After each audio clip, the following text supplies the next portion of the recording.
అదే RTV app వార్తల్ని క్షణాల్లో చదివే అవకాశం ఉంటుంది. ఒక న్యూస్ పేపర్, ఒక టెలివిజన్ ఛానల్ మీ చేతుల్లో ఎప్పుడూ ఉంటాయి. మాట తప్పను మడమ తిప్పను, మాట తప్పను మడమ తిప్పను అని చెప్పినటువంటి జగన్మోహన్ రెడ్డి గారిని ఈరోజు ఆంధ్రప్రదేశ్ ప్రజలు ప్రశ్నిస్తున్నారు. అయ్యా జగన్మోహన్ రెడ్డి, 2024లో ఎన్నికలు జరిగేటప్పటికి నేను జగన్ అనే నేను 2024లో మళ్ళీ ఎన్నికల కోసం మీ దగ్గరికి వచ్చేసరికి ఒక్క మందు షాప్ కూడా కనబడకుండా చేస్తానని చెప్పి హామీ ఇస్తా ఉన్నానని చెప్తా ఉన్నా మీ అందరికీ. ఆ 2024లో ఎన్నికలు జరిగేటప్పటికి నేను జగన్ అనే నేను 2024లో మళ్ళీ ఎన్నికల కోసం మీ దగ్గరికి వచ్చేసరికి ఒక్క మందు షాప్ కూడా కనబడకుండా చేస్తానని చెప్పి హామీ ఇస్తా ఉన్నానని చెప్తా ఉన్నా మీ అందరికీ. ఏంది జగన్ అన్న, నువ్వు చెప్పిందేమి, నువ్వు చేసేదేంది? ఈరోజు ఆంధ్రప్రదేశ్ ప్రజలు నిన్ను ప్రశ్నిస్తున్నారు. అధికారంలోకి రాకమునుపు ఒక మాట, వచ్చినాక ఈ విధంగా. అధికారం రాకమునుపు 2019లో మీరేం చెప్పారు? ఈరోజు ఆంధ్రప్రదేశ్ని అన్నపూర్ణ ప్రదేశ్గా ఉన్నటువంటి ఆంధ్రప్రదేశ్ని మధ్యాంధ్రప్రదేశ్గా మార్చేటువంటి ఘనత రాష్ట్ర ముఖ్యమంత్రి జగన్మోహన్ రెడ్డి గారికి దక్కుతుంది. చెప్పేదొకటి, చేసేదొకటి. మాటలకి చేతలకి సంబంధం లేకుండా వ్యవహరించినటువంటి ముఖ్యమంత్రి ఎవరన్నా ఉన్నారంటే జగన్మోహన్ రెడ్డి గారు మాత్రమే. గాలిలో తిరిగే ముఖ్యమంత్రికి, హెలికాప్టర్లో తిరిగే ముఖ్యమంత్రికి ప్రజలు పడుతున్నటువంటి కష్టాలు, ప్రజలు పడుతున్నటువంటి ఇబ్బందులు, ప్రజలు ఏం కావాలో తెలుసుకోలేని ముఖ్యమంత్రి ఈరోజు దురదృష్టవశాత్తు ఆంధ్రప్రదేశ్ ప్రజలు 2019లో కావాలి జగన్, రావాలి జగన్ అని చెప్పి దాదాపు 151 స్థానాల్లో జగన్మోహన్ రెడ్డి గారికి అధికారం కట్టబెట్టారు. అధికారానికి వచ్చిన తర్వాత భారతదేశంలోనే ఏ రాష్ట్ర ముఖ్యమంత్రి కూడా చేయనటువంటి విధంగా మద్యం అమ్మకాల్ని తాకట్టు పెట్టి వేల కోట్ల రూపాయల రుణాలు తీసుకున్నట్టు ముఖ్యమంత్రి చరిత్రలో జగన్మోహన్ రెడ్డి గారు మిగిలిపోతారు. అసలు మీ ద్వారా నేను ఒకటి ప్రశ్నించదలుచుకున్నా. ఆదాయం పెరగాలంటే, రాష్ట్ర ఖజానా నింపాలంటే పరిశ్రమలు రావాలి. తద్వారా రాష్ట్ర ఆర్థిక ఆదాయం పెరుగుతుంది.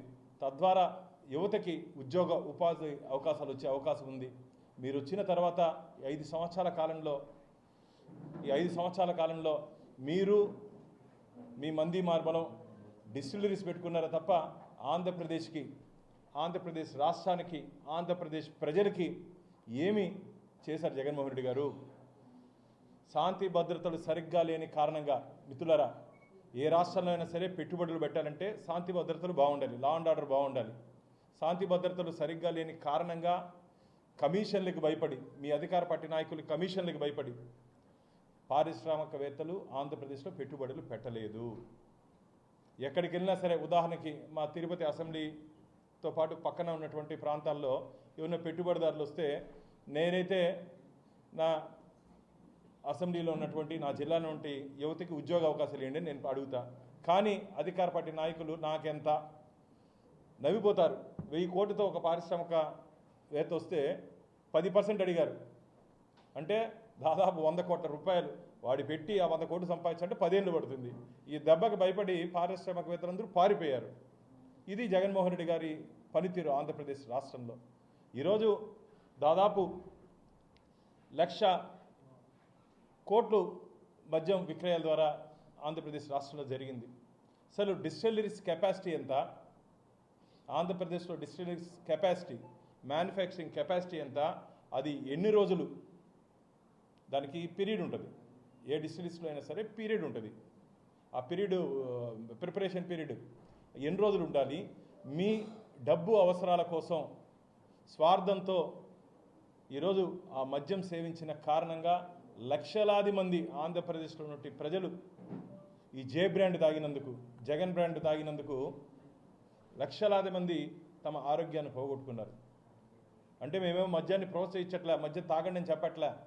మీరు ఇచ్చినటువంటి మద్యం తీసుకొని ఈరోజు ఆంధ్రప్రదేశ్ రాష్ట్రంలో చాలామంది చనిపోవడం జరిగింది, చాలామంది కిడ్నీస్ లివర్ పోగొట్టుకోవడం జరిగింది.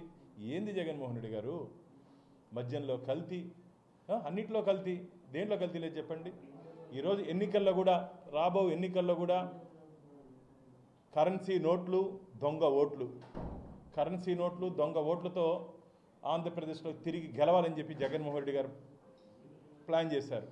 కరెన్సీ నోట్లు అంటే ల్యాండు, శాండు, వైను, మైను, అంటే మొత్తం ఎక్కడ చూసినా అవినీతి.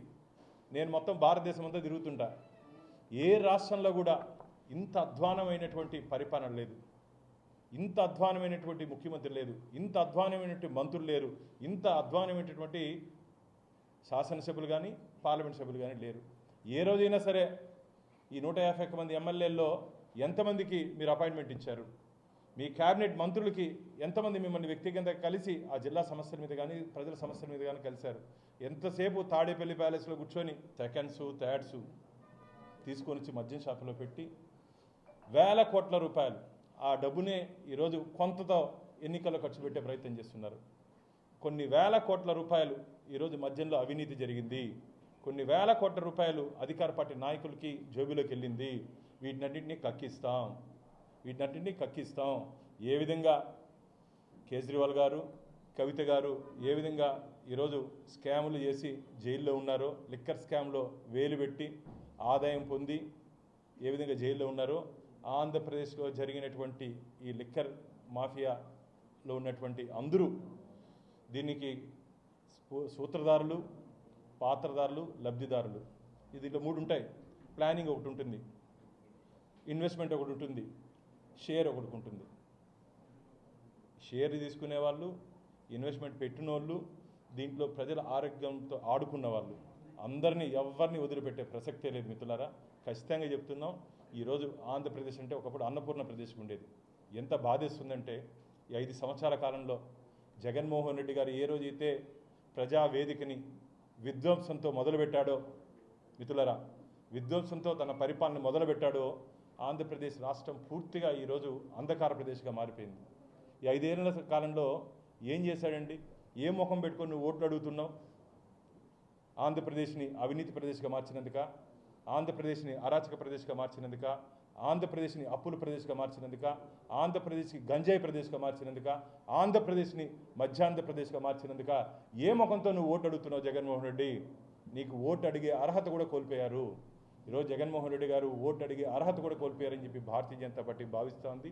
ఇదేదో ప్రతిపక్ష నాయకులుగానో ఒక రాజకీయ విమర్శ కాదు. ఏ టీ కొట్టు దగ్గర పోయినా, బస్సులో ప్రయాణం చేసినా, ఫ్లైట్లో ప్రయాణం చేసినా, బయట దేశాలకు వెళ్ళినా సరే ఈరోజు ఆ ప్రజలందరూ అడుగుతున్నారు ఏంది అవినీతికి కేర్ ఆఫ్ అడ్రస్ ఆంధ్రప్రదేశ్, అవినీతికి కేర్ ఆఫ్ అడ్రస్ ఆంధ్రప్రదేశ్. ఎంత బాధేస్తుందంటే ఆంధ్రప్రదేశ్కి ఆర్థిక శాఖ మంత్రి లేడు మిత్రులారా, అప్పుల శాఖ మంత్రి ఉన్నాడు. మంగళవారం అప్పు ఎక్కడ పుడుతుందా? అప్పు ద్వారా ఖజానా నింపుదామా, ఖజానా ద్వారా పంచుదామా, దాంట్లో కొంత పంచుకుందామా, ఎంతసేపు డబ్బు డబ్బు డబ్బు డబ్బు. ఒక్కసారి నరేంద్ర మోడీ గారిని వచ్చి చూడండి. ఈ 10 సంవత్సరాల కాలంలో అవినీతి రహిత పరిపాలన అందిస్తూ భారతదేశాన్ని అన్ని రంగాల్లో ముందుకు తీసుకుపోయినటువంటి నాయకుడు నరేంద్ర మోడీ గారు. క్యారెక్టర్, క్యాలిబర్, కెపాసిటీ ఉన్నటువంటి నాయకుడు నరేంద్ర మోడీ గారు. అలాంటి నాయకుడు కావాలని చెప్పి ఈరోజు దేశ ప్రజలందరూ ఎదురు చూస్తున్నారు. Target 400. Bharatiya Janata party NDA కూటమిలో 400 స్థానాల్లో మేము గెలవబోతున్నాం. భారతీయ జనతా పార్టీ ఇండివిజువల్గా 370 స్థానాల్లో గెలవబోతున్నాం. అందులో భాగంగా ఆంధ్రప్రదేశ్లో మాకు ఇచ్చినటువంటి 6 పార్లమెంట్ స్థానాలు, 10 అసెంబ్లీ స్థానాల్లో కూడా భారతీయ జనతా పార్టీ అభ్యర్థులు విజయ డంకా మోగించబోతున్నారు. ఆంధ్రప్రదేశ్లో ఎన్డీఏ కూటమి తెలుగుదేశం, భారతీయ జనతా పార్టీ, జనసేన మేము ముగ్గురం కలిసి రాబో రోజులు అధికారంలోకి రాబోతున్నాం. ఈ ప్రభుత్వం అనుసరించినటువంటి ఈ అవినీతి విధానాల మీద విచారణ జరిపిస్తాం. ఖచ్చితంగా మీ అందరూ జైలుకి పోయే రోజులు దగ్గరలోనే ఉంది. మే 13th మిత్రులారా, మామూలుగా చిన్నప్పుడు మీకు తెలిసి ఉంటుంది, ఫ్రైడే ది 13th అని ఒక సినిమా ఉండేది. ఆ సినిమా ఒకరిగా పోయి చూస్తే అవార్డు కూడా, ప్రైజ్ మనీ కూడా ఇచ్చా. అంటే హారర్ మూవీ అది. ఈ 5 సంవత్సరాల ఆంధ్రప్రదేశ్ ప్రజలు భయపడతా బ్రతికారు. కాబట్టి మే 13th కోసం వెయిట్ చేస్తున్నారు. ఫ్యాన్ రెక్కలు ఇరిగిపోవడం ఖాయం. ఆంధ్రప్రదేశ్లో మామూలుగా ఇది ఎక్కడ నేను కామెంట్ విన్నా ముఖ్యమంత్రి గారిని, గ్లాస్ ఎక్కడ ఉండాలా, సింకులో ఉండాలా అన్నాడు. అయ్యా జగన్మోహన్ రెడ్డి గారు, ఫ్యాన్ ఎక్కడ ఉంటుంది, పైన ఉంటుంది. మిమ్మల్ని కూడా ఎన్నికల్లో ఆంధ్రప్రదేశ్ ప్రజలు పైకి పంపిస్తున్నారు. కమలం చేతిలో పెట్టుకుంటారు, సైకిల్ హ్యాండిల్ని చేతిలో పట్టుకుంటారు, గ్లాసును చేతిలో పట్టుకుంటారు. ఈరోజు ఆంధ్రప్రదేశ్ ప్రజలు 3 పార్టీలకి, ఈ త్రివేణి సంగమానికి, పవిత్రమైనటువంటి ఈ త్రివేణి సంగమానికి ఆంధ్రప్రదేశ్ ప్రజలు మద్దతు ఇవ్వబోతున్నారు.